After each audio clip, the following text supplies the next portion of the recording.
नमस्कार दोस्तों, good evening. आप सभी का बहुत बहुत स्वागत है हमारे यूट्यूब चैनल करियर परिवार में।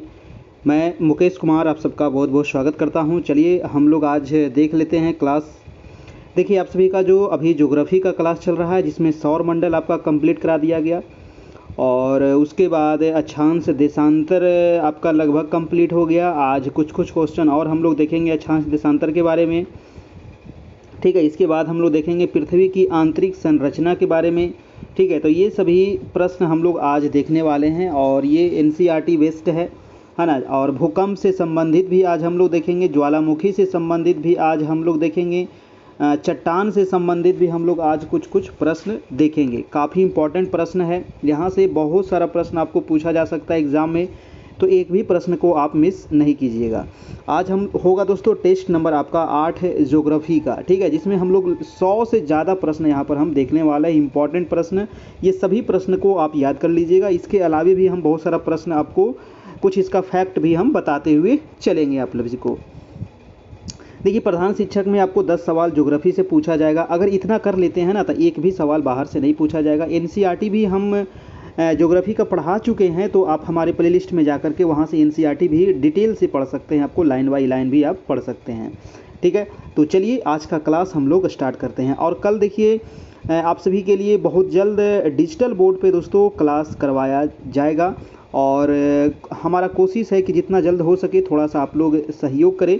और आप लोग के लिए कल बोला भी गया था, परसों ही बोला गया था, अभी तक कुछ लोग सहयोग किए हैं, उनको बहुत बहुत धन्यवाद। और जो लोग नहीं किए हैं तो आप सभी से एक रिक्वेस्ट है कि आप लोग भी थोड़ा सहयोग कर दीजिएगा, ताकि बहुत जल्द एक डिजिटल बोर्ड लेकर के उसके माध्यम से जब आपको पढ़ाया जाएगा ना, तो मतलब कि बहुत अच्छे तरीके से आपको समझ में आ जाएगा, तुरंत समझ जाइएगा और लाइफ में फिर कभी नहीं भूलिएगा, है ना। थोड़ा सा उसमें खर्च ज़्यादा आता है, इस वजह से आप लोग से सहयोग मांगा जा रहा है। इसे तो अभी तक किसी प्रकार का आपसे वैसा कुछ नहीं मांगा गया था। आज हम लोग देखेंगे दोस्तों टेस्ट नंबर 8 आपका, ठीक है। और आपका जो क्लास हो रहा है वो डेली रात में 9 बजे से होती है और बहुत जल्द मैथ का क्लास भी स्टार्ट होने वाला है। देखिए डिजिटल बोर्ड की आवश्यकता मैथ के लिए सबसे ज़्यादा पड़ रहा है, ज्योग्राफी क्लास ये सब के लिए डिजिटल बोर्ड बहुत ज़रूरी है, क्योंकि यहाँ पर ही मैथ काफ़ी अच्छे तरीके से आपको समझ में आ जाएगा। ऐसे मैथ की क्लास भी आपको शुक्रवार को मिलेगा, लेकिन जब डिजिटल बोर्ड आ जाएगा तो आपको डेली क्लास फिर मिलना शुरू हो जाएगा, ठीक है। और अगर आप हमारे ग्रुप में जुड़ना चाहते हैं, आपको पीडीएफ चाहिए, नोट्स चाहिए अगर प्रधान शिक्षक प्रधानाध्यापक के लिए, तो आप हमें इस नंबर पे कांटेक्ट कीजिए। 351 मात्र दोस्तों अभी चार्ज है प्रधान शिक्षक प्रधान शिक्षक के लिए। प्रधानाध्यापक की भी बैच स्टार्ट होने वाली है, ठीक है। तो अभी मात्र 351 चार्ज है प्रधान शिक्षक का। और यहाँ पर आपको सभी नोट्स वीडियो आपको प्रोवाइड करा दिया जाएगा। पीछे जितना क्लास हुआ है वो भी आपको मिल जाएगा और आगे जो भी क्लास होगा वो आपको निरंतर मिलते रहेगा, ठीक है। और मात्र इसमें 351 आपका जो एग्ज़ाम का डेट है दोस्तों वो 18 दिसंबर 2022 है, ठीक है। टेलीग्राम ग्रुप को सभी लोग ज्वाइन कर लीजिएगा। कैरियर परिवार नाम से हमारा टेलीग्राम ग्रुप भी है, सीटेट की भी तैयारी होती है। तो चलिए आज का हम लोग सवाल देखते हैं और लास्ट में आप सभी से जो रिक्वेस्ट है उस पर थोड़ा सा गौर कीजिएगा, है ना। बहुत सारे लोग सहयोग किए, मैं उनका नाम लास्ट में लूँगा, है ना। 9-10 लोग सहयोग किए हैं अभी तक, मैं उनका नाम लास्ट में लूँगा, ठीक है। और आप लोग डेली निरंतर इसी प्रकार से क्लास करते रहिए। चलिए आज का सवाल हम लोग देख लेते हैं। पहला, एक बार वीडियो को सभी लोग लाइक कर दीजिएगा, जितने लोग आ चुके हैं अपने दोस्तों को भी शेयर कर दीजिएगा। प्रश्न है कि ग्लोब पर देशांतर रेखाओं को कितने डिग्री के अंतराल पर खींचा जाता है। देखिए कल ही बताए थे देशांतर और अक्षांश के बारे में, है ना। देशांतर रेखा किसे कहते हैं, तो ग्लोब के ऊपर नॉर्थ से लेकर के साउथ तक कुछ काल्पनिक रेखाएं खींची गई है। इसी रेखाएं को दोस्तों क्या कहा जाता है, तो देशांतर रेखाएं कहा जाता है, ठीक है। इसी रेखाएं को क्या कही जाती है, तो देशांतर रेखाएं। और देशांतर रेखाएं की टोटल संख्या कितनी है, संख्या आपको एग्जाम में पूछ सकता है, तो संख्या कितना है टोटल, तो 360 टोटल देशांतर रेखा है। कितना, 360 याद रखिएगा। और पूछ क्या रहा था कि दो देशांतर के बीच में कितने डिग्री का अंतर होता है, तो दो देशांतर के बीच में दोस्तों 1 डिग्री का अंतर होता है। जैसे कि एक देशांतर ये है और एक देशांतर ये है, इसके बीच में कितने डिग्री का अंतर है, तो 1 डिग्री का अंतर है। यानी कि जो 0 डिग्री है, 0 डिग्री के पूर्व में 180 देशांतर रेखाएं हैं और 0 डिग्री के पश्चिम में 180 देशांतर रेखाएं हैं। और जो 180 जो देशांतर रेखा है लास्ट वाला जो है वो एक ही देशांतर रेखा है, यानी कि ईस्ट से भी जाएंगे तो यहीं पर मिलेंगे और वेस्ट से भी जाएंगे तो यहीं पर मिलेंगे 180 डिग्री देशांतर। क्वेश्चन 180 डिग्री देशांतर के बारे में कई बार पूछा जाता है एग्जाम में कि 180 डिग्री जो देशांतर रेखा है ये कैसी रेखा है दोस्तों, तो ये एक टेढ़ी मेढ़ी रेखा है। ठीक है, देशांतर 180 डिग्री देशांतर रेखा कैसी है, टेढ़ी मेढ़ी है। लेकिन और भी जितनी देशांतर रेखा वो क्या है, अर्धविरीत है, क्योंकि यहाँ नॉर्थ से शुरू होती है और यहाँ साउथ पोल पर ख़त्म हो जाती है।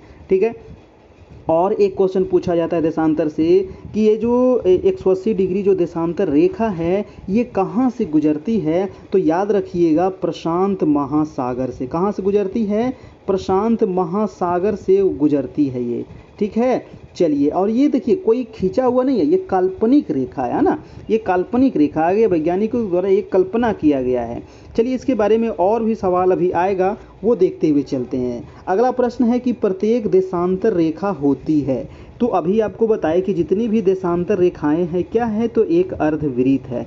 अगर ये आपसे क्वेश्चन पूछा जाए कि प्रत्येक अक्षांश रेखाएं क्या होती है, तो प्रत्येक अक्षांश रेखाएं क्या होती है, तो प्रत्येक जो अक्षांश रेखाएं हैं एक वृत्त होती है। क्या होती है, एक वृत्त होती है प्रत्येक अक्षांश रेखाएं, जबकि देशांतर रेखाएं एक अर्धवृत्त होती है। ठीक है, याद रखिएगा अक्षांश रेखा का मतलब क्या हुआ, पश्चिम से पूर्व की ओर जो काल्पनिक रेखाएं ग्लोब के ऊपर खींची गई है ये अक्षांश हो गई, और उत्तर से दक्षिण तक जो काल्पनिक रेखाएं खींची गई है ग्लोब के ऊपर ये देशांतर हो गया।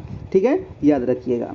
नेक्स्ट प्रश्न है कि 1 डिग्री अंतराल पर खींची गई 2 देशांतर रेखाओं के बीच की अधिकतम दूरी कहाँ पर होती है। देखिए बहुत अच्छा सवाल है, कॉन्सेप्ट वाला प्रश्न है कि 2 देशांतर रेखा खींचा गया है ना, 2 देशांतर रेखा खींचा गया है और इसके बीच की जो कह रहा है अधिकतम दूरी कहाँ पर होगी। अब देखिए जितनी भी देशांतर रेखाएं दोस्तों नॉर्थ पोल से शुरू होती है और साउथ पोल पे आकर के ख़त्म हो जाती है। तो पृथ्वी क्या है, पृथ्वी तो चपटी है ना, पृथ्वी क्या है, चपटी है, ऊपर नॉर्थ है नीचे साउथ है आपका। तो ये है आपका 0 डिग्री अक्षांश। अब देखिए जो देशांतर रेखाएं हैं 0 डिग्री अक्षांश पर आकर के क्या होगा, 0 डिग्री जो देशांतर होगा अक्षांश होगा ना, यहाँ पर क्या होती है, तो सबसे अधिकतम दूरी होती है। ठीक है, क्योंकि पृथ्वी यहाँ पर सबसे अधिक क्या है, तो चौड़ी है। ठीक ना, जैसे जैसे पृथ्वी नॉर्थ की ओर जाएगी तो यहाँ पर चपटी होती जाएगी, और जैसे जैसे साउथ की ओर जाएगी तो यहाँ पर चपटी होती जाएगी। तो इसीलिए याद रखिएगा कि अधिकतम दूरी कहाँ पर होता है, तो विषुवत रेखा ही तो 0 डिग्री है ना, इसी को तो 0 डिग्री अक्षांश रेखा कहते हैं। इसी को तो क्या कह सकते हैं, और भी नाम इसका है, भूमध्य रेखा भी इसको कह सकते हैं, इंग्लिश में क्या कहेंगे, इक्वेटर कहेंगे। ठीक है, चलिए वीडियो को लाइक कर दीजिएगा सभी लोग जितने लोग आ चुके हैं, है ना। नेक्स्ट सवाल है कि दुनिया का मानक समय किस रेखा से निर्धारित किया जाता है। देखिए दुनिया पूरी देशांतर रेखा से किसका निर्धारण होता है, तो समय का निर्धारण होता है। देशांतर से किसका निर्धारण होता है, समय का निर्धारण होता है। और अक्षांश से किसका होता है दोस्तों, तो मौसम का निर्धारण होता है, जलवायु का निर्धारण होता है। ठीक है, तो दुनिया का जो समय का निर्धारण होता है वो 0 डिग्री देशांतर से होता है। क्वेश्चन पूछा जाएगा कि 0 डिग्री देशांतर रेखा कहाँ से गुजरती है, तो याद रखिएगा ग्रीनविच से गुजरती है। ठीक है, और ग्रीनविच कहाँ है, तो लंदन में है, और लंदन कहाँ है, तो इंग्लैंड में है। ठीक है, चलिए अगला सवाल है कि कितने डिग्री देशांतर से गुजरने वाली रेखा को अंतर्राष्ट्रीय तिथि रेखा कहा जाता है। देखिए अंतर्राष्ट्रीय जो तिथि रेखा है ना, 180 डिग्री जो देशांतर रेखा है दोस्तों, इसी को कहा जाता है अंतर्राष्ट्रीय तिथि रेखा। क्या कहते हैं इसको, अंतर्राष्ट्रीय तिथि रेखा कहा जाता है 180 डिग्री देशांतर रेखा को। और ये कहाँ से गुजरी है अंतर्राष्ट्रीय तिथि रेखा, सीधा पूछेगा कि अंतर्राष्ट्रीय तिथि रेखा कितने डिग्री है, तो 180 डिग्री। कहाँ से गुजरती है, प्रशांत महासागर से। ये रेखा कैसी है, तो ये रेखा जो है टेढ़ी मेढ़ी रेखा है। लेकिन और भी जितनी भी देशांतर रेखाएं हैं वो टेढ़ी नहीं है, सीधा नॉर्थ से शुरू हुआ है, साउथ में आकर के समाप्त हो गई है, लेकिन ये रेखा टेढ़ी मेढ़ी है। ठीक है, इसका कारण क्या है तो मैं आपको कभी बताऊंगा इसके बारे में डिटेल से। चलिए हम देख लेते हैं अगला सवाल कि अंतर्राष्ट्रीय तिथि रेखा मुख्यतः किस महासागर के बीचों बीच 180 डिग्री देशांतर पर उत्तर से दक्षिण की ओर खींची गई काल्पनिक रेखा है। तभी आपको बता दिए थे कि ये प्रशांत महासागर से होकर के गुजरी है कि नहीं। अभी बताया गया था ना कि जो अंतर्राष्ट्रीय तिथि रेखा है 180 डिग्री जो देशांतर रेखा है कहाँ से गुजरती है, तो प्रशांत महासागर से।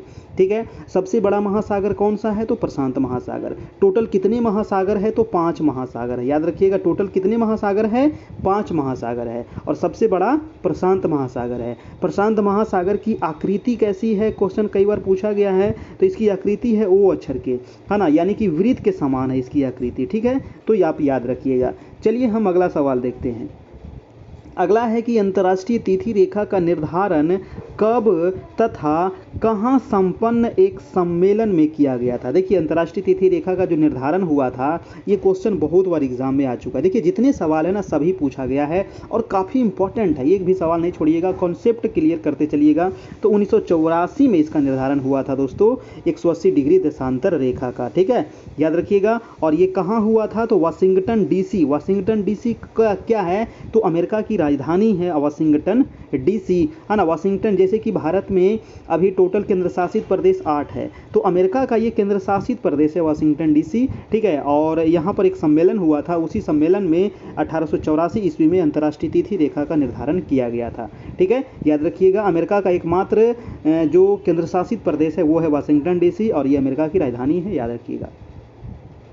नेक्स्ट प्रश्न है कि प्रत्येक देश का मानक समय कहाँ के मध्याह्न समय के आधार पर निर्धारित किया जाता है। तभी आपको बताया गया था ग्रीनविच, यानी कि 0 डिग्री देशांतर। और 0 डिग्री देशांतर कहाँ से गुजरी है, तो ग्रीनविच से गुजरी है। ग्रीनविच कहाँ है, तो लंदन में। लंदन कहाँ है, तो इंग्लैंड में। इंग्लैंड कहाँ है, तो यूरोप में, है ना, याद रखिएगा।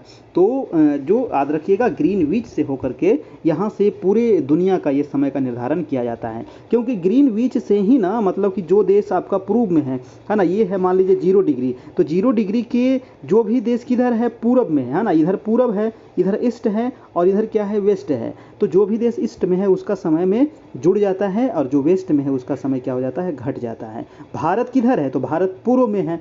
ठीक है, कितना डिग्री, तो भारत का जो मानक समय है वो कितना है, 82.5 डिग्री है कि नहीं। 82.5 डिग्री किसका है, तो भारत का है। तो भारत 82.5 डिग्री है, यानी कि 1 डिग्री पार करने में लगता है 4 मिनट, तो 82.5 डिग्री पार करने में कितना लगेगा, 5.5 घंटा लगता है। यही कहा जाता है कि जो भारत आगे है ग्रीनविच से, कितना आगे है, तो 5.5 घंटा आगे है, क्योंकि भारत पूरब में है। ठीक है, और भारत का जो मानक समय रेखा है 82.5 डिग्री जो रेखा है, ये कहाँ से गुजरती है, तो इलाहाबाद, है ना, इलाहाबाद के नैनी से गुजरता है। ठीक है, इलाहाबाद, अब इसका नाम हो गया प्रयागराज। ठीक है, तो इलाहाबाद के नैनी से होकर के ये गुजरती है भारत का मानक समय रेखा। और ये एक क्वेश्चन और पूछा जाता है यहाँ से कि जो भारत का मानक समय रेखा है 82.5 डिग्री, है ना, ये जो 82.5 डिग्री पूर्वी देशांतर है, ये भारत के कितने राज्यों से होकर के गुजरती है, तो दोस्तों ये 5 राज्यों से होकर के गुजरती है। कौन कौन से राज्य से होकर के गुजरती है, बहुत इंपॉर्टेंट सवाल है।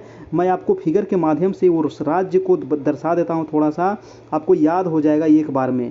ठीक है, देखिए 5 राज्य वो हैं जिससे मानक समय रेखा होकर के गुजरती है। अब वो 5 राज्य कौन कौन है, तो इलाहाबाद के नैनी, सबसे पहले उत्तर प्रदेश हो जाएगा। तो उत्तर प्रदेश के जस्ट नीचे है मध्य प्रदेश, मध्य प्रदेश के बगल में है छत्तीसगढ़, छत्तीसगढ़ के बगल में उड़ीसा, और उड़ीसा के नीचे है आंध्र प्रदेश। तो ये 5 राज्य दोस्तों आप याद रखिएगा, है ना, ये 5 राज्य से होकर के गुजरती है, उत्तर प्रदेश, मध्य प्रदेश, छत्तीसगढ़, उड़ीसा और आंध्र प्रदेश। ठीक है, ये 5 राज्य से होकर के गुजरती है भारत का मानक समय रेखा 82.5 डिग्री। ये बहुत इंपॉर्टेंट है, बहुत बार एग्जाम में पूछा गया है।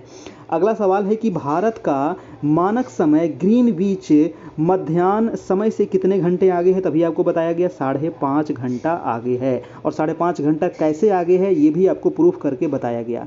आप याद रखिएगा, है ना, कि 1 डिग्री देशांतर, ये चीज़ आपको याद रखने की चीज़ है। 1 डिग्री देशांतर पार करने में कितना लगता है, 4 मिनट, है ना, कितना लगता है, 4 मिनट लगता है। ठीक है, चलिए 4 मिनट लगता है। तो आपका 82.5 डिग्री पार करने में कितना लगेगा, 5.5 घंटा। इसीलिए कहा जाता है कि जो भारत है वो ग्रीनविच से कितना आगे है, 5.5 घंटा आगे है।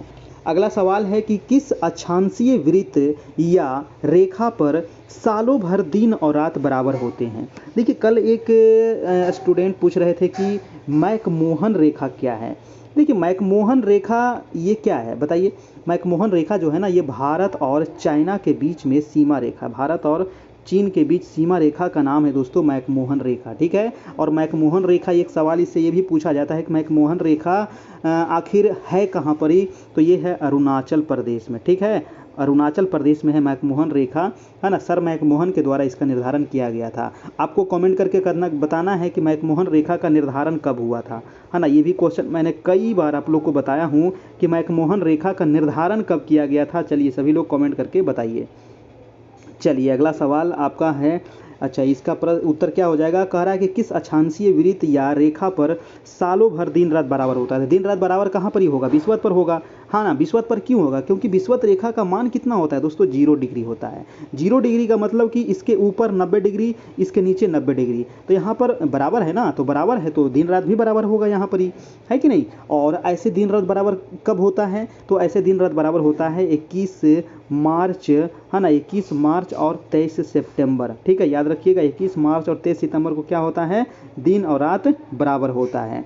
नेक्स्ट सवाल है कि भारत के लगभग मध्य से गुजरने वाला तथा यहाँ की जलवायु को बहुत सीमा तक प्रभावित करने वाला अक्षांश वृत्त कौन सा है।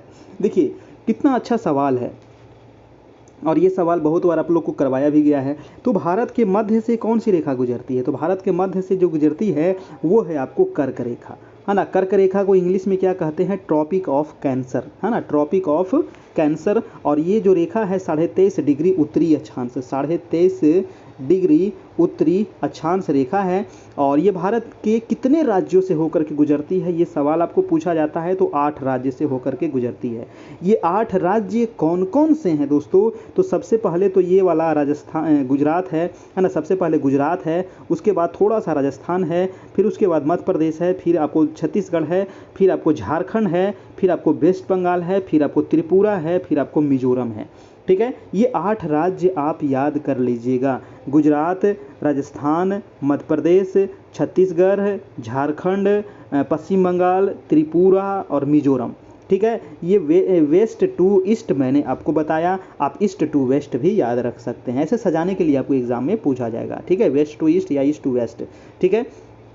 चलिए अब हम देखते हैं अगला सवाल। सवाल है कि विश्व के अधिकतर मरुस्थल और गर्म क्षेत्र किस कटिबंध में पड़ते हैं। देखिए कल ही बताए थे उष्ण कटिबंध के बारे में, है ना, कल ही बताए थे उष्ण कटिबंध। उष्ण कटिबंध किस क्षेत्र को कहा जाता है, तो ये था 0 डिग्री, और 0 डिग्री से सबसे जो ऊपर है 23.5 डिग्री, है ना, 23.5 डिग्री नॉर्थ यानी कि कर्क रेखा, ठीक है। और 23.5 डिग्री साउथ, 23.5 डिग्री साउथ का मतलब ये हो जाएगा आपका मकर रेखा, ठीक है। तो कर्क रेखा और मकर रेखा के बीच में, ठीक है, कर्क रेखा और मकर रेखा के जो बीच वाला जो क्षेत्र है ना दोस्तों, इसी को कहते हैं उष्ण कटिबंध क्षेत्र, ठीक है। इसी को क्या कहते हैं, उष्ण कटिबंध क्षेत्र। और यहाँ क्या होता है, मरुस्थलीय क्षेत्र यहीं पर आपको ज़्यादा देखने को मिलेगा, और आपको गर्म क्षेत्र यही वाला होता है, क्योंकि ये नाम ही है उष्ण कटिबंध।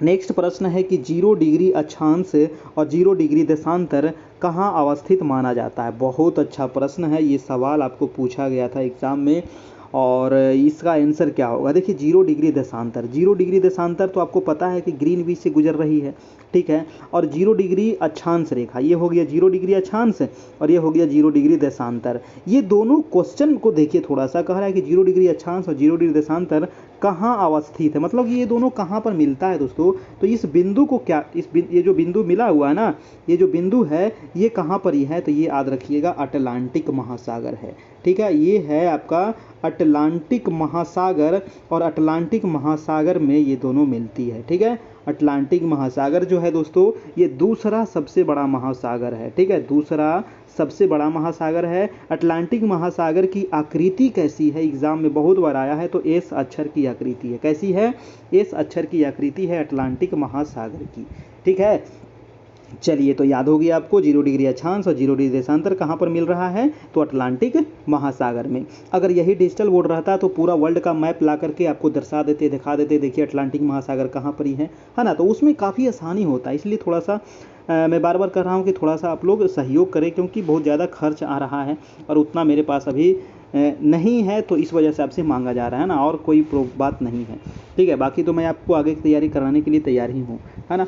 चलिए तो हम देख लेते हैं अगला सवाल दोस्तों। कह रहा है कि अंतर्राष्ट्रीय तिथि रेखा के समानांतर किस जल संधि है, स्थित जल संधि कौन सी है।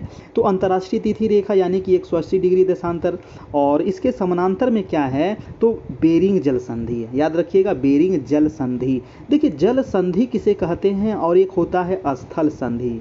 ठीक है, जल संधि और स्थल संधि ये दोनों काफ़ी इंपॉर्टेंट चीज़ है। तो जल संधि मतलब होता है, मैं आपको थोड़ा सा बता देता हूँ कि दो जल संधि का मतलब क्या होता है कि दो बड़े जलीय क्षेत्र, है ना, दो बड़े जलीय क्षेत्र एक छोटे से जलीय जल के माध्यम से क्या है, आपस में जुड़ा हुआ है ना। दो बड़े जलीय क्षेत्र जो है एक छोटे से जल के माध्यम से क्या है, आपस में जुड़ा हुआ है। तो इसको क्या कहेंगे, इसको क्या कहेंगे दोस्तों, इसी को कहा जाएगा जल संधि। ठीक है, इसको क्या कहेंगे, जल संधि कहेंगे। और स्थल संधि किसको कहते हैं, तो दो बड़े स्थलीय खंड एक बहुत पतले स्थल से क्या हुआ है, आपस में जुड़ा हुआ है। ये भी डिफिनीशन वही है, वहाँ जल है यहाँ स्थल है। ठीक है, बाकी सब चीज़ सेम है आपका। तो ये दो बड़े स्थलीय भूखंड जो है एक बहुत सारे सक्रिय स्थल से क्या है, आपस में जुड़ा हुआ, जैसे कि पनामा, है ना। पनामा स्थल संधि का नाम सुने होंगे। ठीक है, पनामा स्थल संधि। चलिए और हम देख लेते हैं अगला प्रश्न। जैसे कि जल संधि, एक उदाहरण आपको बता देते हैं, पाक जल संधि, है ना, नाम सुने होंगे पाक जल संधि। तो पाक जल संधि कहाँ पर ही है, तो भारत और श्रीलंका के बीच में है ना, पाक जल संधि है कि नहीं। तो ये चीज़ आप याद रखिएगा। अगला है कि ग्रीनविच रेखा किन महासागरों से होकर के गुजरती है, बताइए। ग्रीनविच जो रेखा है, अभी आपको बताए थे कि जो ग्रीनविच रेखा है यानी कि 0 डिग्री जो देशांतर रेखा है, ये आपको किस सागर और महासागर से होकर गुजरती है। तो ये अटलांटिक महासागर से तो गुजर रही थी आपका, और नार्बोनियन सागर से भी होकर के गुजरती है दोस्तों, है ना। नार्बोनियन सागर एक है और दक्षिणी अटलांटिक से होकर के ये गुजरती है। और दोनों कहाँ पर मिलती थी, तो दोनों अटलांटिक महासागर में मिलती है आपका। नेक्स्ट प्रश्न है आपका कि ग्रीनविच रेखा यूरोप महादेश के किन देशों से होकर गुजरती है। देखिए ग्रीनविच रेखा कहाँ है, तो यूरोप में है, और यूरोप में कहाँ है, तो इंग्लैंड में है, इंग्लैंड में कहाँ है, तो लंदन में, लंदन में कहाँ है, तो ग्रीनविच में है। ठीक है, तो ये ग्रीनविच जो रेखा है यूरोप के महादेश के किस देश से होकर गुजरता है, तो ब्रिटेन में तो है ही, तो ब्रिटेन से तो गुजरेगा ही। ब्रिटेन के नीचे स्पेन है और उसके बगल में फ्रांस है दोस्तों। तो ये 3 देश से होकर के ब्रिटेन यूरोप से गुजरता है, ब्रिटेन, स्पेन और फ्रांस। ठीक है, ब्रिटेन, स्पेन और फ्रांस 3 देश से होकर गुजरता है आपका ग्रीनविच रेखा, है ना, यूरोप से। नेक्स्ट सवाल है कि ग्रीनविच रेखा किस द्वीप से होकर के गुजरता है, तो ये ग्रीनलैंड से द्वीप से होकर के गुजरता है दोस्तों, ग्रीनलैंड, है ना। याद रखिएगा, सबसे बड़ा द्वीप कौन सा है, अगर कहा जाए कि दुनिया का सबसे बड़ा द्वीप कौन सा है, तो वो है आपका ग्रीनलैंड। ठीक है, क्या है ग्रीनलैंड, ये द्वीप है। और ये ग्रीनलैंड पर किसका अधिकार है दोस्तों, तो याद रखिएगा डेनमार्क का अधिकार है। ठीक है, डेनमार्क का अधिकार है ग्रीनलैंड पर आपका। चलिए, द्वीप किसको कहते हैं, तो द्वीप तो आपको पता ही है ना। द्वीप किसको कहते हैं, तो वैसे मतलब स्थलीय क्षेत्र जिसके चारों ओर क्या हो, जल ही जल हो, उसको द्वीप कहा जाता है। नेक्स्ट प्रश्न है कि ग्रीनविच रेखा अफ्रीका महादेश के किन देशों से होकर के गुजरती है, बताइए। ग्रीनविच रेखा जो है अफ्रीका महादेश के किस देश से होकर के गुजरती है, क्योंकि ऊपर में है यूरोप और उसके नीचे है अफ्रीका आपका, है ना। उसके नीचे क्या है, तो ये वाला देश कौन सा है, तो ये वाला देश अफ्रीका है, इसके ऊपर है आपका यूरोप है आपका। ठीक है, तो यूरोप के ये जो गुजरता है तो कुछ देश अफ्रीका से भी होकर के गुजर जाता है। और ये वाला जो महासागर है, ये महासागर है आपका अटलांटिक महासागर है आपका। ठीक है, तो ग्रीनविच रेखा जो अफ्रीका के किस महादेश से देश से गुजरता है, तो अल्जीरिया है यहीं पर ही, है ना। यहीं पर अल्जीरिया है, यहीं पर माली है, यहीं पर घाना है, यहीं पर है बुर्किना फासो। तो ये कुछ देश है अफ्रीका का, है ना, अफ्रीका महादेश का, ये आप याद रखिएगा, इससे होकर के गुजरता है ग्रीनविच रेखा यानी कि 0 डिग्री देशांतर रेखा। ठीक है, ये सवाल आपको बार बार पूछा जाएगा और ये सवाल काफ़ी इंपॉर्टेंट है। नेक्स्ट है कि पृथ्वी के किस भाग का घनत्व सर्वाधिक है। देखिए पृथ्वी के किस भाग का घनत्व सर्वाधिक है, अब बताइए सवाल का इसका आंसर क्या होगा। तो करोड़ का जो घनत्व है है ना, वो सबसे अधिक है। कल आपको बताए थे कि पृथ्वी का घनत्व कितना है, बताइए तो पृथ्वी का घनत्व कितना है, तो 5.5 है। 5.5 जो है ये पृथ्वी का घनत्व है। अगर पूछा जाए कि पृथ्वी का परपट्टी का घनत्व कितना है ना, परपट्टी जो पृथ्वी क्या है, पृथ्वी जो है दोस्तों 3 भागों में बटी हुई है ना। अभी हम आगे इसके बारे में क्वेश्चन बताएंगे और उसके बारे में हम डिटेल से भी देखेंगे कि जो हमारी पृथ्वी है ये 3 परतों से मिलकर के बनी हुई है ना। भूपरपट्टी है, उसके बाद जिसको क्रस्ट भी कहा जाता है, उसके बाद मेंटल है, उसके बाद कोर है, ठीक है। तो ये क्रोड वाला जो भाग है ना, इसका जो घनत्व है ये सबसे ज़्यादा है। इसका घनत्व है कितना, तो 5.5 से इसका ज़्यादा है घनत्व, ठीक है। कितना है ये एग्जैक्ट मत नहीं पूछा जाता है, 5.5 से अधिक है, ये आप याद रखिएगा, ठीक है। चलिए नेक्स्ट सवाल हम देख लेते हैं। नेक्स्ट प्रश्न है, अब लगभग यहाँ पर अक्षांश देशांतर से क्वेश्चन सवाल समाप्त हो गया है। अब हम लोग देखेंगे पृथ्वी की आंतरिक संरचना के बारे में। तो प्रश्न है कि पृथ्वी की भूपरपट्टी मुख्यतः किससे बनी हुई है। तो अभी तो आप देख लिए कि पृथ्वी ये क्या है, हमारी पृथ्वी है, ठीक है। तो पृथ्वी की भूपरपट्टी, देखिए पृथ्वी जो सब थोड़ा सा इसके बारे में थोड़ा सा बता दें कि पृथ्वी 3 परतों से मुख्यतः बनी हुई है ना। मुख्यतः कितने परत हैं, 3 परत। तो जो सबसे ऊपर वाली जो परत है दोस्तों, इसको कहते हैं क्या, इसको कहते हैं परपट्टी, है ना। क्या कहते हैं, भूपरपट्टी, या फिर इसी को और भी नाम से जाना जाता है, इसी को कहते हैं क्रस्ट, इसी को कहा जाता है क्रस्ट। और इसके जो बाद वाला जो भाग है उसको कहा जाता है मेंटल, और जो सबसे आंतरिक भाग है उसको कहा जाता है क्रोड, ठीक है। ये 3 आप याद रखिएगा, क्रम भी पूछ लिया जाता है। सबसे ऊपर है क्रस्ट, उसके बाद है मेंटल, उसके बाद है क्रोड, ठीक है। 3 भाग हो गया। इसको और भी नाम से जाना जाता है, जैसे कि इसको कह सकते हैं सियाल, है ना, इसी को सियाल कहा जाता है। इसको कहा जाता है सीमा, सियाल और सीमा, और जो सबसे लास्ट वाला है इसको कहते हैं नीफे, ठीक है। इसको कहा जाता है नीफे। इससे संबंधित अभी और सवाल हम आगे देखेंगे, बहुत सारा सवाल अभी यहाँ पर मिलेगा। बहुत अच्छा प्रश्न है जो बार बार एग्जाम में आते रहता है, ठीक है। तो यहाँ पर क्वेश्चन क्या कह रहा है कि जो भूपरपट्टी है यानी कि ऊपर वाला जो परत है दोस्तों, ये मुख्यतः किससे बनी हुई है, तो ये बेसाल्ट चट्टान से बनी हुई है। देखिए बेसाल्ट चट्टान आखिर बनता कैसे है, ठीक है। बेसाल्ट चट्टान कैसे बनता है, तो ये भी थोड़ा सा आप जान लीजिए कि जब ज्वालामुखी होती है, ठीक है, जब ज्वालामुखी फटता है, जब ज्वालामुखी फटता है दोस्तों, तो जो लावा निकलती है ना, जो लावा निकलती है वो क्या होती है, पृथ्वी पे आकर के जम जाती है। पृथ्वी पे आकर के क्या होती है, जम जाती है। और यही जमते जमते 2 प्रकार से होती है, एक तो आंतरिक भाग में भी जम जाती है, एक बाहर आकर के जम जाती है। तो जो बाहर आकर के जमती है ना, उससे जो चट्टान का निर्माण होता है उसको कहते हैं बेसाल्ट चट्टान, ठीक है। इसके बारे में और भी सवाल आएगा, हम वहाँ पर देखते हुए चलेंगे डिटेल से, ठीक है। अगर इसको और भी विस्तार से पढ़ना है पूरा समझ करके, तो आप हमारा NCERT पढ़ लीजिएगा, है ना। NCERT हमारे लाइन बाई लाइन पढ़ाया गया है, वहाँ से आप समझ लीजिएगा। चलिए हम देख लेते हैं अगला प्रश्न। कह रहा है कि पृथ्वी के भूपरपट्टी को कितने उपभागों में बांटा गया है। तो देखिए पृथ्वी के जो भूपरपट्टी है दोस्तों, इसको 2 भागों में बांटा गया है, सियाल और सीमा, है ना, याद रखिएगा सियाल और सीमा।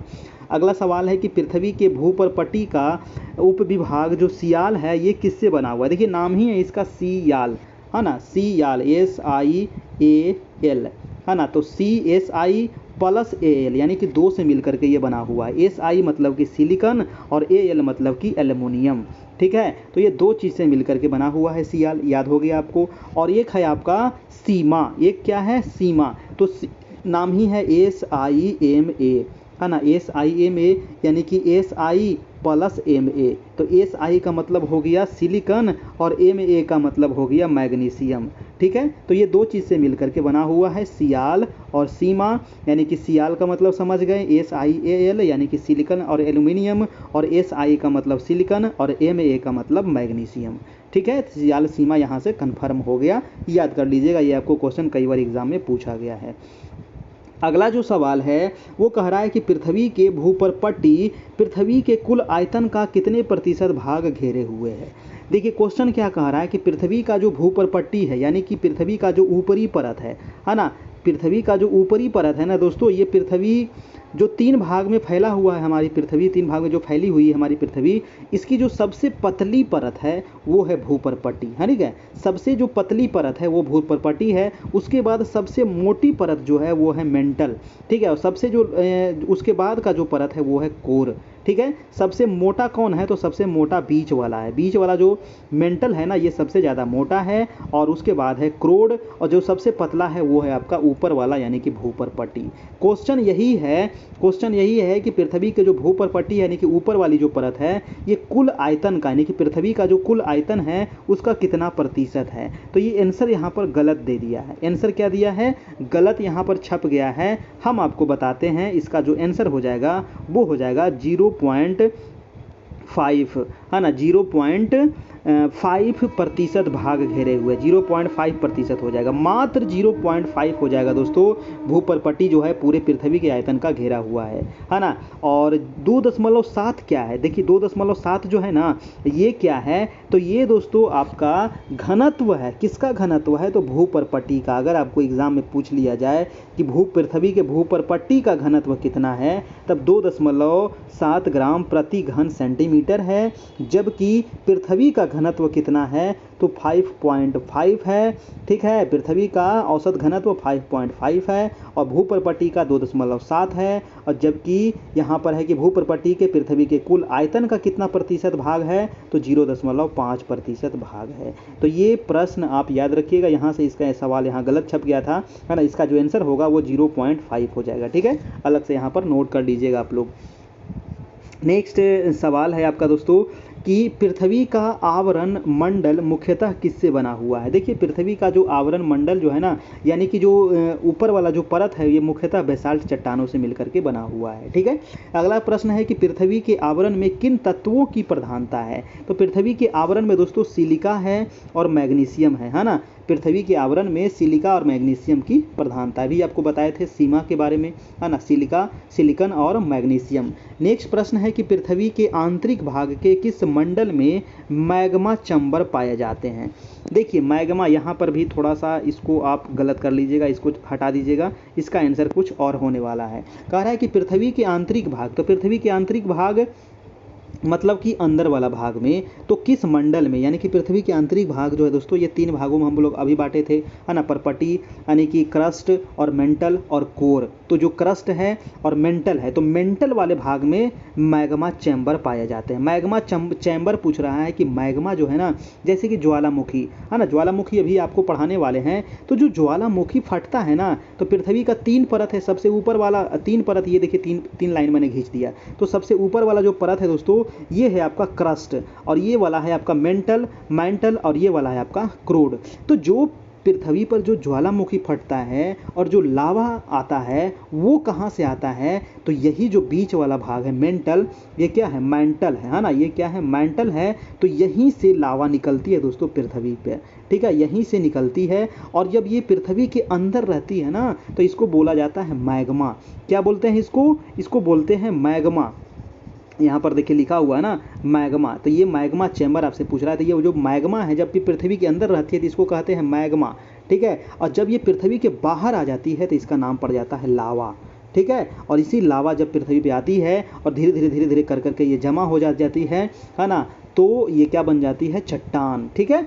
तो ये चीज़ आप समझ गए। तो ये कहाँ से निकलती है, तो ये निकलती है आपको मैंटल से। तो ये आवरण यहाँ पर गलत हो गया है, यहाँ पर आप लिख लीजिएगा मैंटल, ठीक है, मैंटल से निकलती है। यानी कि चलिए अगला सवाल है कि पृथ्वी का केंद्रीय भाग संभवतः किस अवस्था में है। देखिए पृथ्वी का केंद्रीय भाग का मतलब क्या हुआ दोस्तों।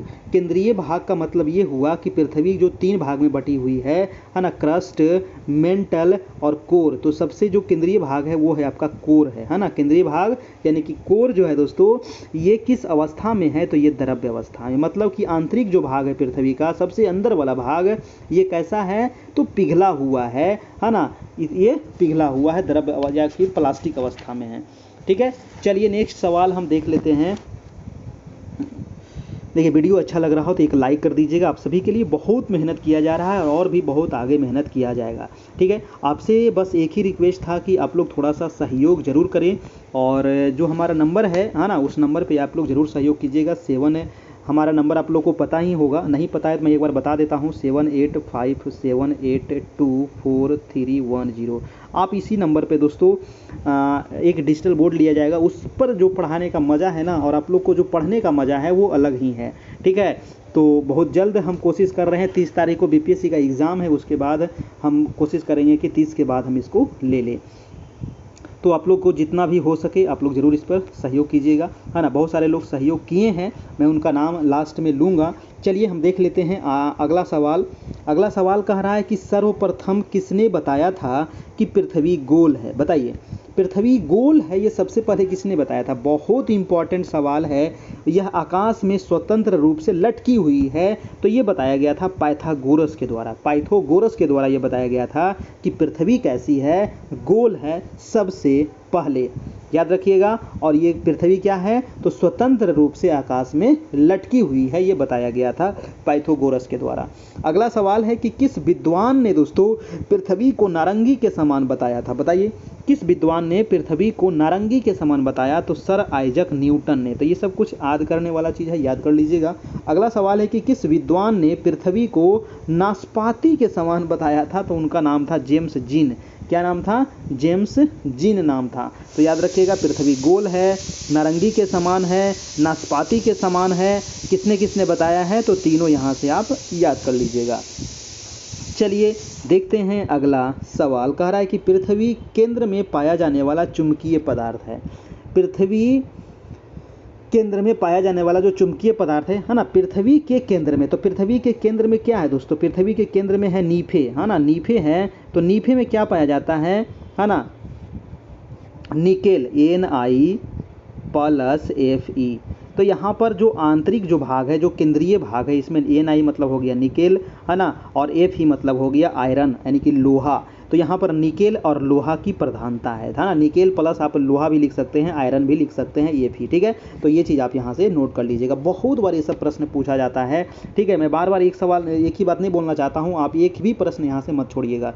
ठीक है, सभी इंपॉर्टेंट प्रश्न है ये सब मतलब कि ना बेसिक चीज़ है, ये सब बार बार एग्जाम में पूछा जाता है, और यही आसान सवाल आपको एनसीईआरटी से पूछा जाएगा। कह रहा है कि पृथ्वी की बाह्य सतह को मुख्यतः कितने मंडलों में बांटा गया है? देखिए, पृथ्वी की जो बाह्य सतह है, पृथ्वी की बाह्य मतलब कि बाहरी, अभी हम लोग आंतरिक पढ़ रहे थे, है ना, सियाल सीमा नीफे पढ़ रहे थे, क्रस्ट मेंटल कोर पढ़ रहे थे। तो अब है कि बाहरी सतह। तो बाहरी को 4 भाग में बांटा गया है। ठीक है, कौन कौन भाग में बांटा गया दोस्तों? तो स्थल है, जल है, वायु है और जैव है। जैव मतलब कि जहाँ सभी जीव आपस में क्या करते हैं, तो रहते हैं, क्रिया करते हैं। ठीक है, चलिए अगला है कि पृथ्वी को चारों ओर से घेरे हुए वायु के आवरण को क्या कहेंगे? तो वायुमंडल कहेंगे। और वायुमंडल में सबसे अधिक मात्रा में कौन सी गैस है? तो नाइट्रोजन गैस है ना। कितने हैं? तो 78% नाइट्रोजन गैस है और 21% यहाँ पर ऑक्सीजन है। और कार्बन डाइऑक्साइड कितना है? तो 0.03% है ना। ये कुछ जो गैस है ये आपको पूछा जाता है एग्जाम में।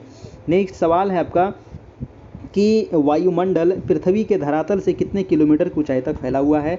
तो ये 1600 किलोमीटर तक ये हमारा वायुमंडल फैला हुआ है। ठीक है, ऐसे 1600 किलोमीटर बहुत ज़्यादा नहीं है। ठीक है, थोड़ा सा आप कुछ ऊपर जाने के बाद, मतलब कि ज़्यादा ऊपर चले जाने के बाद, मतलब कि बहुत कम वायुमंडल है दोस्तों, है ना। लेकिन ये 1600 दिया है आपको, पूरा एग्जैक्ट दे दिया गया है। ठीक है, कहीं कहीं आपको कम भी मिल सकता है, तो उससे घबराना नहीं है।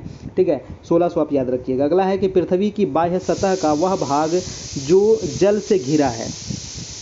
देखिए, पृथ्वी का कह रहा है कि बाह्य सतह का वह भाग जो जल से घिरा हुआ है तो उसको जलमंडल कहेंगे, है कि नहीं। जो वायु से घिरा हुआ है उसको वायुमंडल कहेंगे, जो स्थल से घिरा हुआ है उसको स्थल मंडल कहेंगे। सिंपल चीज़ है कि नहीं। नेक्स्ट सवाल है कि पृथ्वी की बाह्य सतह का वह सीमित क्षेत्र जहाँ जीवन पाया जाता है तो उसको जैवमंडल कहेंगे, है ना। जहाँ जीवन पाया जा रहा है तो उसको जैवमंडल, जहाँ जल से घिरा हुआ है तो जलमंडल, स्थल से घिरा हुआ है तो स्थलमंडल, वायु से घिरा हुआ है तो वायुमंडल।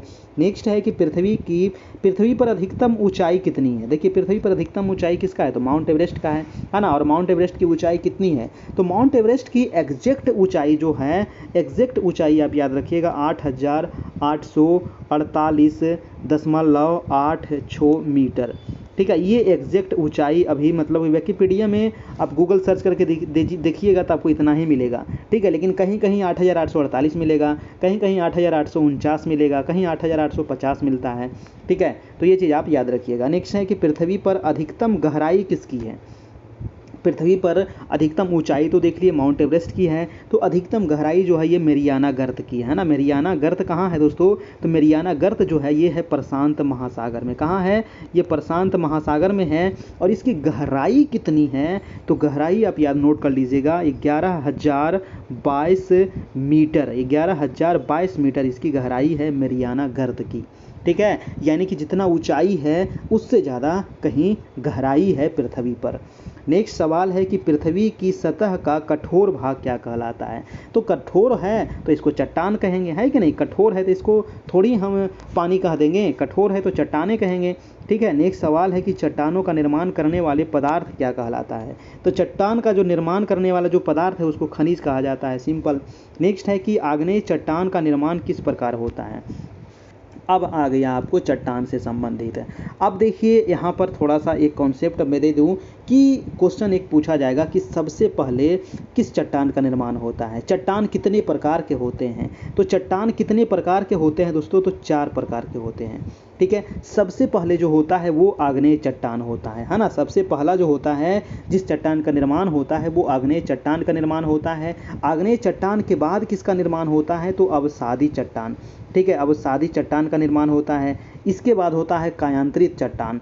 ठीक है, सॉरी मैंने 4 बोल दिया ना। चट्टान 3 प्रकार के होते हैं दोस्तों, मैंने 4 बोल दिया था। 3 प्रकार के होते हैं चट्टान। ठीक है, 3 प्रकार के होते हैं, आग्नेय चट्टान, अवसादी चट्टान और एक होता है कायांतरित चट्टान, है ना। कायांतरित चट्टान होते हैं जो तीसरा चट्टान होता है। और कायांतरित चट्टान के बाद फिर से ये पृथ्वी के आंतरिक भाग में चली जाती है और फिर से ये लावा के रूप में आग्नेय चट्टान मतलब लावा के रूप में पृथ्वी पर आता है और ये जम करके फिर आग्नेय चट्टान बनता है। तो मतलब कि ये क्रम चलते रहता है आपका, है ना।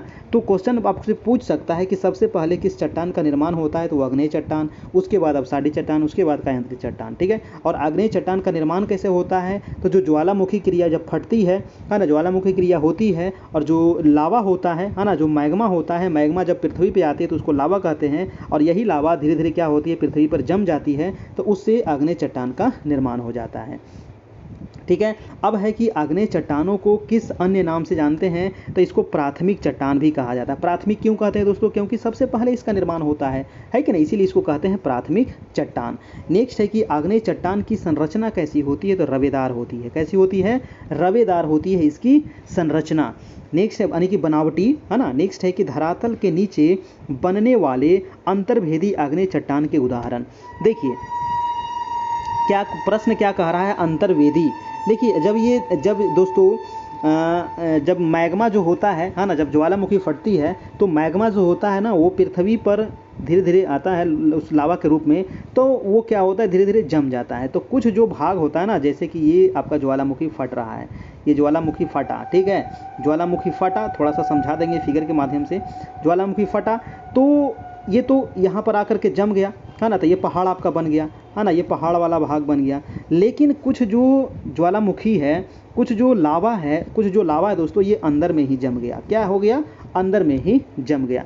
कुछ बाहर आकर के जमा, है ना, ये बाहर आकर के जम गया, यहाँ पहाड़ का निर्माण हो गया। ठीक है, पहाड़ का निर्माण हो गया पूरा, लेकिन अंदर में भी तो जम गया है, जो आंतरिक भाग में जम गया है, यानी कि अंतर्भेदी यहाँ पर कह रहा है ना, अंतर्भेदी आग्नेय चट्टान। तो ये ग्रेनाइट और गैब्रो, है ना, ग्रेनाइट जो चट्टान होता है वो आंतरिक भाग में लावा के जमने की वजह से निर्माण होता है। ठीक है, तो आग्नेय अंतर्भेदी आग्नेय चट्टान का उदाहरण क्या है? ग्रेनाइट है और ग्रैबो है। ये क्वेश्चन कई बार एग्जाम में पूछा गया है। तो ये तो हो गया अंतर्भेदी, और एक होता है बहिर्भेदी। तो बहिर्भेदी वाला अगला प्रश्न है। अगला प्रश्न कह रहा है कि धरातल के ऊपर बनने वाले बहिर्वेदी आग्नेय चट्टान का उदाहरण कौन सा है? तो बेसाल्ट चट्टान और रायोलाइट। तो ये सब जो है बाहर, मतलब कि बाहर जो आकर के जम गया, है ना, जो ऊपर जम गया उसको कहेंगे बेसाल्ट चट्टान, और जो अंदर में जम गया उसको कहेंगे ग्रेनाइट चट्टान। ठीक है, चलिए कोई दिक्कत नहीं। अगला है कि भारत के किन प्रमुख नदियों के बेसिन अवसादी चट्टानों में कोयला पाया जाता है? देखिए जब मान लीजिए कोई पर्वत है ना, जैसे कि भारत में सबसे पुराना पर्वत कौन सा है, तो ये अरावली पर्वत है कि नहीं, अरावली पर्वत। तो अरावली पर्वत जो है ना दोस्तों, ये आज से करोड़ों वर्ष पुराने पर्वत है आपका, ठीक है। तो ये पर्वत क्या हो गई है, अभी अवशिष्ट पर्वत बन गई है, ठीक है। ये भी मोड़दार पर्वत थी, लेकिन ये धीरे धीरे क्या हो गया, अवशिष्ट पर्वत। क्यों? क्योंकि ये बहुत पुराना है, तो धीरे धीरे ताप, दाब, हवा, पानी, है ना, मनुष्यों के द्वारा क्या हुआ, नदी के द्वारा ये धीरे धीरे टूटते फूटते आज ये क्या हो गई है, बहुत छोटी हो गई है ये पर्वत, ठीक है। तो ये क्या हो गई है, तो यहाँ से बहुत सारा मलबा क्या होता है, बहुत सारी नदियाँ निकलती है यहाँ से, ठीक है, बहुत सारी नदियाँ निकलती है। तो ये यहाँ पर्वतों को काटते काटते काटते काटते धीरे धीरे ये अपना अवसाद जो है वो दूसरे जगह ले जा करके जमा करते हुए जाती है। यहाँ पर बहुत सारे जंगल भी हैं, पेड़ पौधे भी हैं, ठीक है, बहुत सारे लकड़ियाँ हैं, बहुत सारे, तो लकड़ियों से ही तो कोयला जा करके बाद में बनता है, ठीक है। तो क्वेश्चन जो यहाँ पर कह रहा था आपको कि कहाँ गया, कि प्रमुख नदियाँ कौन सी है ना, किन प्रमुख नदियों के बेसिन में, बेसिन का मतलब क्या होता है, जैसे कि ये नदी बह रहा है तो इसके आसपास का जो पूरा जो बहने का जो पूरा एरिया है ना दोस्तों, इसी को बेसिन कहते हैं। तो ये जो बेसिन है, इसके अवसादी चट्टानों में कोयला पाया जाता है। तो दामोदर नदी, महानदी और गोदावरी नदी ये प्रमुख नदी है जहाँ क्या पाई जाती है, तो कोयला पाई जाती है। ये क्वेश्चन और पूछा जाएगा कि जो कोयला है दोस्तों, ये किस चट्टान में पाया जाता है दोस्तों, तो ये अवसादी चट्टान में, ठीक है। अवसादी चट्टान में को ही एक अलग नाम है परतदार चट्टान, ठीक है, परतदार चट्टान। देखिए आखिर इसको परतदार क्यों कहा जाता है और इसको अवसादी क्यों कहा जाता है, क्योंकि जो ये अवसादी चट्टान है ना, ये अवसाद से ही बना हुआ है। किससे बना है, तो ये अवसाद से ही बना हुआ है। एक जगह से उठा करके धीरे धीरे धीरे धीरे हवा के माध्यम से, पानी के माध्यम से, मनुष्यों के माध्यम से दूसरे जगह वो क्या होते जाता है, अवसाद वो जमते जाता है, धीरे धीरे परत दर परत एक चट्टान का निर्माण ले लेता है। उसी को कहते हैं परतदार चट्टान, और यहीं पर पाई जाती है कोयला, ठीक है। यही परतदार चट्टान में ही पाया जाता है आपको पेट्रोलियम, परतदार चट्टान में ही आपको पाया जाता है तेल, खनिज जो भी है आपका, इसी में पाया जाता है परतदार चट्टान में आपका, ठीक है। तो भारत में जो मुख्य नदियां कौन सी है, तो वो दामोदर नदी है, महानदी है और गोदावरी नदी है, ठीक है। अगला सवाल है कि पृथ्वी की उत्पत्ति के पश्चात सर्वप्रथम किस प्रकार के चट्टानों का निर्माण हुआ था।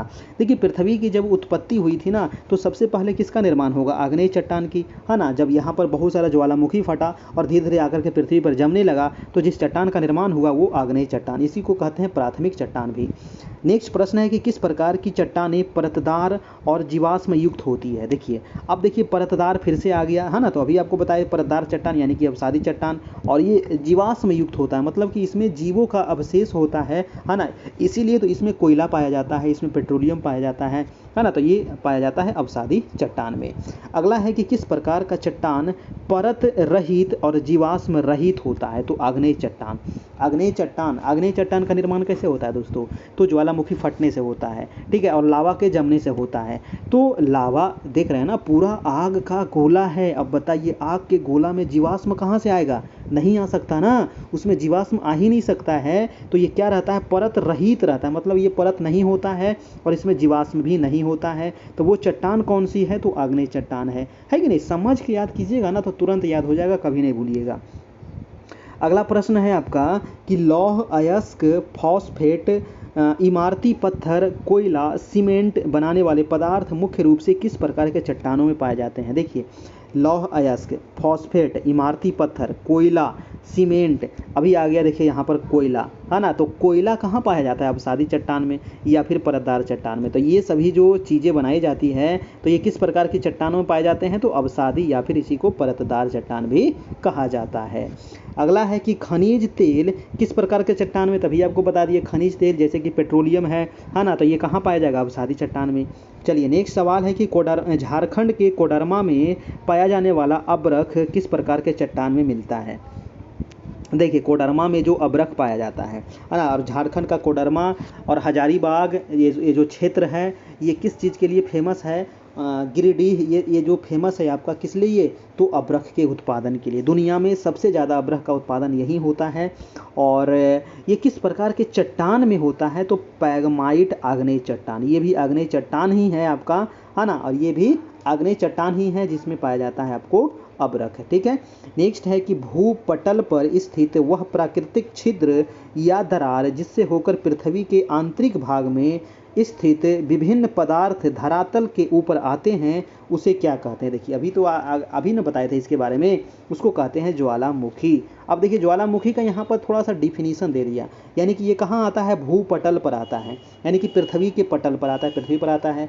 प्राकृतिक छिद्र से आता है, उसको तो कोई छेद नहीं करता है, प्रकृति के द्वारा वो आता है आपका, और या दरार जिससे होकर पृथ्वी के आंतरिक भाग में स्थित विभिन्न पदार्थ धरातल के ऊपर आ जाते हैं। जो पृथ्वी के आंतरिक भाग में, जैसे कि ये है आपका परपटी, ये है आपका मेंटल, ये है आपका कोर। ठीक है, तो यहाँ से आपका ये शुरुआत होता है ज्वालामुखी फटने की क्रिया। देखिए ये एक प्रकार की पृथ्वी के अंदर ना लावा मैग्मा क्या है, तो पूरा यहाँ पर खौल रहा है पृथ्वी के अंदर, है ना। पृथ्वी के आंतरिक दबाव की वजह से यहाँ पर क्या है, पूरा लावा भरा हुआ है, और ये ऊपर क्या होता है, परपटी के ऊपर दोस्तों धक्का मारता है। ये परपटी है, यहाँ पर क्या करता है, ये धक्का मारता है। ठीक है, धक्का मारता है, और जहाँ पर ये परपटी कमज़ोर हो जाता है, जहाँ पर ये क्या होता है, परपटी क्या हो गई, कमज़ोर होता है, तो इसको तोड़ करके ये बाहर निकल जाता है एकदम। ठीक है, पूरा मैग्मा बाहर आ गई, और उसको लावा कहेंगे जब पृथ्वी पे आएगी। ठीक है, और ये पृथ्वी पे आकर के पूरा यहाँ पर ज्वालामुखी फटना शुरू हो जाता है। और एक बात और, अगर ये परपटी मजबूत है, मान लीजिए कि ये परपटी क्या है, मजबूत है, और ये परपटी को नहीं तोड़ पाया, तब इससे क्या होता है, इससे भूकंप आता है। इससे क्या आएगा, भूकंप आएगा। ये यहाँ पर धक्का मारती है, और यहाँ पर क्या होता है, पृथ्वी कंपन होता है, फिर इसी से भूकंप आता है, और जब ये पृथ्वी को तोड़ करके जब ये बाहर निकल जाती है, तो इसको क्या होता है, इससे ज्वालामुखी क्रिया होती है। ठीक है, इसको अलग से आप एनसीईआरटी पढ़िएगा ना, तो वहाँ पर काफ़ी अच्छे तरीके से दिया गया है, आप वहाँ से समझ लीजिएगा और भी अच्छे तरीके से। तो इसको कहेंगे हम ज्वालामुखी। नेक्स्ट है कि ज्वालामुखी कितने प्रकार के होते हैं, बताइए। तो ज्वालामुखी जो होते हैं ना, ये 3 प्रकार के होते हैं ज्वालामुखी। ये तीनों प्रकार के बारे में आपको यहाँ पर दिया गया है। जैसे कि कह रहा है कि ज्वालामुखी का वह प्रकार जिसमें धरातल के अंदर के विभिन्न पदार्थों का सदैव उद्गार होता रहता है। अब है कि पृथ्वी से यहाँ पर लगातार निकल रहा है, निकल रहा है, निकल रहा है, निकल रहा है, तो इसको कहेंगे सक्रिय ज्वालामुखी। क्या कहेंगे, सक्रिय है, मतलब कि लगातार ये निकल रहा है। दूसरा जो प्रकार है दोस्तों, वो कह रहा है कि ज्वालामुखी का वह प्रकार जिसमें ज्वालामुखी लंबे समय से शांत है, परंतु इसमें कभी भी उद्गार हो सकता है। मतलब कि निकला है ना, 2-4 महीना तक निकला, और ये फिर क्या हो गया, शांत हो गया, और लेकिन ये फिर बाद में निकल सकता है, तो इसको कहेंगे प्रसुप्त ज्वालामुखी। प्रसुप्त या फिर इसी को कहा जाता है सुसुप्त। ठीक है, प्रसुप्त या फिर सुसुप्त ज्वालामुखी, यानी कि ये कभी भी बाद में फट सकता है। ठीक है, एक और जो प्रकार होता है वो होता है आपका मृत ज्वालामुखी, है ना। ये क्या होता है, मृत यानी कि शांत ज्वालामुखी, यानी कि वैसे ज्वालामुखी मतलब वह प्रकार जिसमें ज्वालामुखी लंबे समय से क्या है, शांत है, तथा भविष्य में उद्गार की कोई संभावना नहीं है, उसको कहेंगे शांत यानी कि मृत ज्वालामुखी। तो ज्वालामुखी हो गए 3 प्रकार के एग्जाम में पूछा जाता है। ठीक है, चलिए वीडियो अच्छा लग रहा है कि नहीं, लग रहा है अच्छा, तो एक लाइक ज़रूर कर दीजिएगा, और चैनल पर नए हैं तो चैनल को सब्सक्राइब भी कर लीजिएगा। ठीक है, आप सभी से जो एक सहयोग मांगा गया है दोस्तों, उस पर थोड़ा सा गौर कीजिएगा। खाने पीने के लिए सहयोग नहीं है, आप ही के पढ़ाई के लिए सहयोग है, और आप एक शिक्षक ही हैं, जितने लोग देख रहे हैं लगभग शिक्षक ही हैं, तो आप आराम से थोड़ा सा सहयोग कर सकते हैं। ठीक है, तो सहयोग करने के लिए जो हमारा नंबर था दोस्तों 7857824310, प्लीज़ आप सभी लोग इस पर ज़रूर, जो भी आपको बन पड़े, कोई ऐसा नहीं है कि आपको 500 ही डालना है, जितना आपकी इच्छा हो आप सहयोग इस पर कर सकते हैं, क्योंकि बहुत जल्द एक डिजिटल बोर्ड लिया जाएगा, उसके पर आप लोग को पढ़ाया जाएगा, ताकि अच्छे तरीके से आप लोग को समझाया जाए। ठीक है, और आप सभी का रिजल्ट होने से मतलब है ना, रिजल्ट 100% होना चाहिए। हम तो पूरा लगे हुए हैं, 6 महीना से लगे हुए हैं, और आप लोग भी बहुत सारे लोग लगे हुए हैं। ठीक है, चलिए हम देखते हैं कुछ और यहाँ पर इम्पॉर्टेंट प्रश्न अभी बाकी है, आप लोग अभी जाना नहीं है। प्रश्न है दोस्तों कि हवाई द्वीप किस देश में है। बहुत अच्छा सवाल है। हवाई द्वीप जो है ना, ये आपको है यूएसए में। कहाँ है, यूएसए में। हवाई द्वीप क्या है, तो ये एक ज्वालामुखी क्रिया से ये निर्माण हुआ है हवाई द्वीप का। ठीक है, चलिए अगला सवाल है कि सर्वाधिक सक्रिय ज्वालामुखी किन महादेशों के तटों पर स्थित है। देखिए सक्रिय ज्वालामुखी सबसे अधिक कहाँ है? तो याद रखिएगा प्रशांत महासागर में सक्रिय ज्वालामुखी सबसे ज़्यादा है। ठीक है, प्रशांत महासागर और उत्तरी अमेरिका और एशिया जो है ना, ये प्रशांत महासागर के तट वाला जो क्षेत्र है, तो यहाँ पर सबसे अधिक क्या पाया जाता है? तो सक्रिय ज्वालामुखी। नेक्स्ट सवाल है कि किन महाद्वीप में एक भी सक्रिय ज्वालामुखी नहीं है? बहुत अच्छा सवाल है। वो कौन सा महादेश है दोस्तों जहां एक भी सक्रिय ज्वालामुखी नहीं है? तो वो है ऑस्ट्रेलिया। और ऑस्ट्रेलिया एक ऐसा देश है जो एक महादेश भी है ना। ये क्या है? एक महादेश भी है, महाद्वीप भी इसी को कहते हैं। महादेश महाद्वीप दोनों एक ही चीज़ होता है। और एक क्या है? देश भी है ऑस्ट्रेलिया। ठीक है, याद रखिएगा। नेक्स्ट सवाल है कि किस ज्वालामुखी को भूमध्य सागर का प्रकाश स्तंभ कहा जाता है? क्योंकि इससे सदा प्रज्वलित गैस निकलती रहती है, फलस्वरूप इसके आसपास का क्षेत्र हमेशा प्रकाशित रहता है। तो इसको कहते हैं स्ट्रोम्बोली को। देखिए भूमध्य सागर आखिर है कहाँ पर ये? तो भूमध्य सागर आप देखिएगा ऊपर है यूरोप और नीचे क्या है दोस्तों? ऊपर है यूरोप, नीचे है आपको अफ्रीका महादेश, इधर है आपको पूरा एशिया महादेश। तो यहीं बीच में दोस्तों, बीच में है भूमध्य सागर। ये मैंने आपको कलर कर रहा हूँ, यहीं पर है क्या? भूमध्य सागर। और यहीं पर है स्ट्रोम्बोली, जहाँ पर क्या होते रहता है? तो इसको कहते हैं भूमध्य सागर का प्रकाश स्तंभ। क्यों कहते हैं? क्योंकि यहाँ पर हमेशा मतलब कि ज्वालामुखी फटता है। जब ज्वालामुखी फटेगा तो क्या होगा? उससे प्रकाश, उससे पूरा आग, उससे मतलब कि पूरा लावा निकलते रहता है। तो इसीलिए कहते हैं इसको प्रकाश स्तंभ, है ना। स्ट्रोम्बोली को याद रखिएगा। नेक्स्ट है कि किस ज्वालामुखी को प्लिनियन प्रकार की ज्वालामुखी भी कहते हैं? क्योंकि इसका प्रथम सर्वेक्षण प्लिनी महोदय ने किया था। देखिए प्लिनी ने किया था। प्लिनी एक भूगोलवेता थे और उनके द्वारा किया गया था इस ज्वालामुखी का निष्कर्ष। तो इसीलिए इसको कहा जाता है प्लिनियन प्रकार की ज्वालामुखी, यानी कि विसुवियस ज्वालामुखी को। ठीक है, अगला है कि ज्वालामुखी उद्गार के समय निकलने वाली गैसों में सर्वाधिक प्रतिशत किसका होता है? तो देखिए जब ज्वालामुखी फटती है तो इसमें सबसे अधिक मात्रा में जो होती है दोस्तों वो होता है जलवाष्प। क्या? तो जलवाष्प सबसे अधिक मात्रा में। नेक्स्ट है कि संसार का सबसे विशाल ज्वालामुखी कौन सा है? सबसे बड़ा ज्वालामुखी तो वो है मौना लोवा, है ना। कहाँ है? तो याद रखिएगा मौना लोवा। उसका नाम क्या नाम है? मौना लोवा। और ये कहाँ है आप लोग कमेंट करके बताइएगा।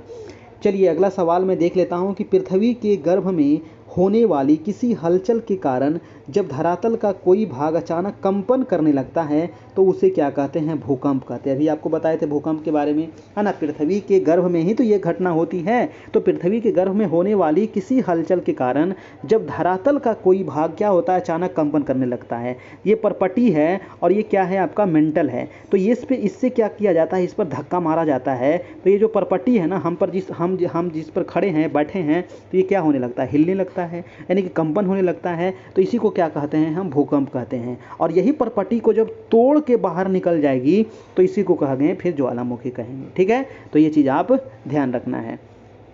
चलिए नेक्स्ट सवाल है कि भूगर्भ शास्त्र की वह विशेष शाखा जिसमें भूकंपों का अध्ययन किया जाता है उसको सिस्मोलॉजी कहते हैं। भूकंप के अध्ययन को क्या कहा जाता है?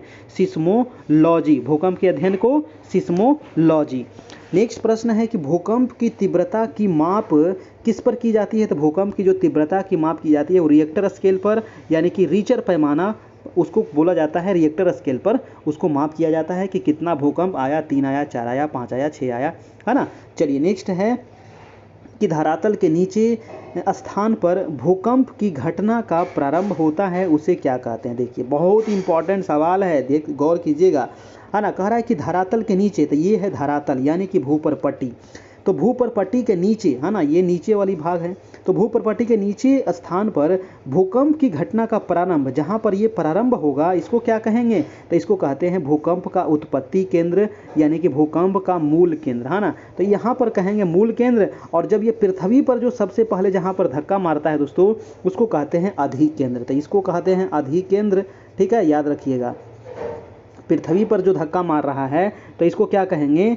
अधिकेंद्र कहेंगे ये वाला को, और ये वाला को कहेंगे भूकंप केंद्र, है ना, उत्पत्ति केंद्र, इसको कहेंगे अधिकेंद्र। ये क्वेश्चन बार बार एग्जाम में पूछा जाता है। जैसे कि यहाँ पर आपको दे दिया है आगे कि भूकंप के उत्पत्ति केंद्र के ठीक ऊपर पृथ्वी की सतह का वह स्थान जहाँ सबसे पहले भूकंपीय तरंगों का अनुभव किया जाता है तो उसको कहेंगे भूकंप केंद्र। जैसे कि ये परपटी है, ये है आपका मेंटल, तो सबसे पहले कहाँ पर अनुभव होगा? यहीं पर ना होगा। तो सबसे पहले जो यहाँ पर होगा तो इसको क्या कहेंगे? भूकंप केंद्र, अधिकेंद्र कहेंगे। और ये वाला भाग को क्या कहेंगे? तो इसको कहेंगे भूकंप उत्पत्ति केंद्र। ठीक है, क्योंकि यहीं से तो उत्पन्न हुआ, तो उत्पत्ति केंद्र है ना, सबसे पहले जहाँ पहुँचा तो उसको भूकंप का अधिकेंद्र कहा जाता है। नेक्स्ट प्रश्न है कि जिस यंत्र के द्वारा भूकंपीय तरंगों का अंकन किया जाता है उसे कहते हैं भूकंप लेखी या सिस्मोग्राफ, है ना। जिस यंत्र के द्वारा भूकंपीय तरंगों का अंकन किया जाता है दोस्तों उसको क्या कहते हैं, भूकंप लेखी या फिर सिस्मोग्राफ कहा जाता है। अगला है कि भूकंप के दौरान विमुक्त हुई ऊर्जा का मापन किस पर किया जाता है, तो रिएक्टर स्केल पर किया जाता है ना। जब इससे भूकंप आता है तो ऊर्जा का नापा कैसे जाता है, तो रिएक्टर स्केल पर, अभी आपको बताया गया था ऊपर में, ठीक है। चलिए नेक्स्ट प्रश्न है कि धरातलीय तरंगों की खोज किसने की थी। देखिए, जब भूकंप आती है दोस्तों तो इसमें 3 प्रकार की तरंगें निकलती है ना। जब भूकंप आती है तो इसमें 3 प्रकार की तरंगें निकलती है, पी तरंगे, एस तरंगे और एल तरंगे। 3 प्रकार की तरंगे, पी तरंगे, एस तरंगे और एल तरंगे। तो क्या क्वेश्चन कह रहा है कि धरातलीय तरंगों की खोज जो किया गया था वो एच.डी. लब के द्वारा किया गया था ना, एच.डी. लब के द्वारा किया गया था धरातलीय तरंगे की खोज। अगला है कि अंतर सागरीय भूकंप से उत्पन्न समुद्री लहरों को क्या कहते हैं। देखिए, पृथ्वी पर स्थल भी है और जल भी है, और पृथ्वी पर दोस्तों 71% क्या है, जल ही जल है। तो समुद्र है, तो समुद्र में भी तो भूकंप आता है, पृथ्वी स्थल पर भी भूकंप आता है, तो हम कहते हैं भूकंप आया। लेकिन जब समुद्र में भूकंप आता है तो उससे दोस्तों सुनामी आता है। सुनामी क्यों आता है, अब देखिए, मान लीजिए ये पृथ्वी है, अब ये हिलेगी तो हिलेगी, मान लीजिए यहाँ पर पानी है तो यहाँ पर अगर धक्का मार, इसको अगर हिलाएंगे ये कटोरा को, तो क्या होगा, पानी इधर से इधर होगा, है कि नहीं। तो ये इसी से क्या होता है, सुनामी आता है, और सुनामी ज़बरदस्त, मतलब कि इसमें जान माल की क्षति होती है। नेक्स्ट सवाल है कि किस प्रकार के भूकंपीय तरंगों का वेग सर्वाधिक होता है। तभी आपको बताए कि 3 प्रकार की भूकंपीय तरंग निकलती है जब भूकंप आती है, तो ठीक है। तो भूकंपीय तरंगों का वेग जो सर्वाधिक होता है वो पी तरंगे की होती है ना, पी तरंगे होती है, उसकी भूकंपीय तरंगे की वेग यानी कि चाल सबसे ज़्यादा होता है। नेक्स्ट है कि किस प्रकार के भूकंपीय तरंगों में कंपन की गति सर्वाधिक होती है, तो कंपन की गति एल तरंगों में सबसे ज़्यादा होती है, यानी कि एल तरंग जो होता है दोस्तों इससे ज़्यादा जानमाल की क्षति होती है, तो इससे कंपन की गति सबसे ज़्यादा होता है। अगला है कि किस प्रकार के भूकंपीय तरंगों की प्रकृति ध्वनि तरंगों के समान होती है, तो भूकंपीय तरंगों की जो प्रकृति है ये ध्वनि तरंगों के समान होती है, तो वो पी तरंग है, ठीक है। अगला प्रश्न है कि किस प्रकार के भूकंपीय तरंगों की प्रकृति प्रकाश तरंगों से मिलती है, तो पी तरंगे, है ना। पी तरंगे, देखिए यहाँ पर 2-3 सवाल आ गया। एक तो आ गया आपका पहला सवाल ये कि भूकंपीय तरंगों का वेग सर्वाधिक किसका होता है, पी तरंग का। अब है कि भूकंपीय तरंगों की प्रकृति ध्वनि तरंगों के समान होती है, तो वो पी तरंगे की। भूकंपीय तरंगों की प्रकृति प्रकाश तरंगों से मिलती है, तो वो भी पी तरंगों की। एक क्वेश्चन और पूछेगा कि गति के अनुसार अधिक से कम तरंगों का क्रम यहाँ पर बताइए, तो सबसे ज़्यादा गति पी तरंग की, उसके बाद एस तरंग की, उसके बाद एल तरंगों की, है ना। यानी कि पी, एस, एल 3 तरंगें निकलती है जब भूकंप आती है, तो ठीक है। और सबसे ज़्यादा जो क्षति होता है दोस्तों वो एल तरंगे से होती है, ये भी क्वेश्चन पूछा जाता है। नेक्स्ट सवाल है आपका कि पृथ्वी के आंतरिक हलचलों के परिणाम स्वरूप धरातलीय चट्टानों या शैलों में मोड़ या वलन पड़ जाने से बनने वाले पर्वत को क्या कहते हैं, तो इसको कहते हैं मुड़दार पर्वत। इसको क्या कहते हैं, मुड़दार पर्वत। क्वेश्चन क्या कह रहा है कि आंतरिक हलचल यानी कि पृथ्वी के अंदर दोस्तों हलचल होने की वजह से, है ना, धरातलीय जो चट्टान है इसमें क्या, या फिर जो शैल है इसमें क्या पड़ जाते हैं, मोड़ पड़ जाते हैं या फिर वलन पड़ जाते हैं, इससे मुड़दार पर्वत का निर्माण होता है। जैसे कि एग्जाम्पल है आपका रॉकी पर्वत जो अमेरिका में है ना, एंडीज पर्वत जो आपका दक्षिण अमेरिका में है, आपका हिमालय पर्वत जो है ये आपको जो एशिया में है। तो ये सभी जो पर्वतें हैं दोस्तों ये आपको मुड़दार पर्वत है आपका, ठीक है। और इसका निर्माण कैसे हुआ, तो धरातलीय जो पृथ्वी की आंतरिक संरचना के वजह से इसमें हलचल हुआ और जो चट्टान है वो क्या हो गया, इसमें मोड़ पड़ने की वजह से इसका निर्माण हुआ है। अब और भी इसको पूरा डिटेल से आप पढ़िएगा तो वहाँ पर आपको समझ में आएगा। नेक्स्ट है कि मुड़दार पर्वतों के निर्माण का आधुनिक सिद्धांत किसकी संकल्पना पर आधारित है, तो प्लेट टेक्टोनिक सिद्धांत पर आधारित है। ये क्वेश्चन बहुत इंपॉर्टेंट है। प्लेट टेक्टोनिक सिद्धांत आप पढ़िएगा ना, अलग सिद्धांत है एक, तो वो वहाँ से आपको समझ में आएगा। ये चीज़ आप यहाँ से याद रखिएगा। नेक्स्ट प्रश्न है दोस्तों कि पृथ्वी के आंतरिक शक्तियों के फलस्वरूप धरातल के किसी भाग में भ्रंश या दरार पड़ जाने से बनने वाले पर्वतों को क्या कहते हैं। अब देखिए इसका निर्माण कैसे होता है, ब्लॉक पर्वत या फिर भ्रंश पर्वत, है ना। भ्रंश पर्वत या फिर इसको कहते हैं ब्लॉक पर्वत। क्या होता है, मान लीजिए कि ये धरातल है, ठीक है, धरातल है, तो धरातल क्या हुआ, मान लीजिए कि ये क्या है, धरातल है, ठीक है। अब इसको मैं एक को मिटा देता हूँ, ठीक है। धरातल है तो धरातल में क्या हुआ दोस्तों कि किसी वजह से बीच वाला मान लीजिए भाग क्या हो गया, टूट गया, और बीच वाला भाग कहाँ आ गया, टूट करके नीचे आ गया। बीच वाला जो भाग था ना, ये टूट करके कहाँ आ गया, नीचे आ गया। तो इसी को क्या कहेंगे हम, ब्लॉक पर्वत कहेंगे। इसको क्या कहेंगे, ब्लॉक पर्वत, या फिर इसी को कहा जाता है भ्रंश पर्वत, ठीक है। इसी को ब्लॉक पर्वत या फिर भ्रंश पर्वत। और इसके माध्यम से जो नदियाँ बहेगी, है ना, जो नदियाँ बहेगी वो उसको कहा जाता है भ्रंशोत नदी। जैसे कि भारत में इस प्रकार की नदियाँ बहती है ना, भारत में इस प्रकार की नदियाँ बहती है। कौन कौन सी नदी, तो ये नर्मदा नदी और ताप्ती नदी। तो नर्मदा नदी भ्रंश घाटी से होकर के ही बहती है दोस्तों, और यही कारण है कि जो नर्मदा नदी बहती है तो ये बहती है तो इसकी धारा इतनी क्या होती है, तीव्र होती है। धारा क्या होती है, तीव्र होती है। क्यों, क्योंकि ये भ्रंश घाटी से बह रही है ना, ये ढलान घाटी से होकर के बह रही है, ठीक है। इसी की वजह से, इसकी धारा तीव्र होने की वजह से ये डेल्टा का निर्माण नहीं कर पाती है और ज्वारनद मुख का निर्माण करती है आपका, ठीक है। नर्मदा और ताप्ती दोनों नदियाँ, ठीक है, नर्मदा और ताप्ती दोनों। चलिए तो ये ब्लॉक पर्वत आप समझ गए। चलिए वीडियो अच्छा लगा हो तो एक लाइक ज़रूर कर दीजिएगा, चैनल पर नए हैं तो चैनल को सब्सक्राइब कर लीजिएगा, ठीक है। आपसे जो एक रिक्वेस्ट था उस पर थोड़ा सा गौर कीजिएगा। और हमारे जो नए साथी हैं अभी तक हमारे ग्रुप में नहीं जुड़े हैं, अगर आपको नोट्स चाहिए, PDF चाहिए, तो आप हमें इस नंबर पर कॉन्टैक्ट कर सकते हैं। 351 मात्र उसमें चार्ज है, आप पेमेंट करके उसमें जुड़ सकते हैं दोस्तों। पेमेंट कैसे करना है, तो फ़ोनपे, गूगल पे, पेटीएम, किसी भी माध्यम से इस नंबर पे पेमेंट करना है। उसके बाद स्क्रीनशॉट ले लीजिएगा और इसी नंबर पर आप हमको भेज दीजिएगा, वहाँ आपको ग्रुप में जोड़ दिया जाएगा दोस्तों, ठीक है। चलिए, और आप सभी से जो एक रिक्वेस्ट था उस पर थोड़ा सा गौर कीजिएगा।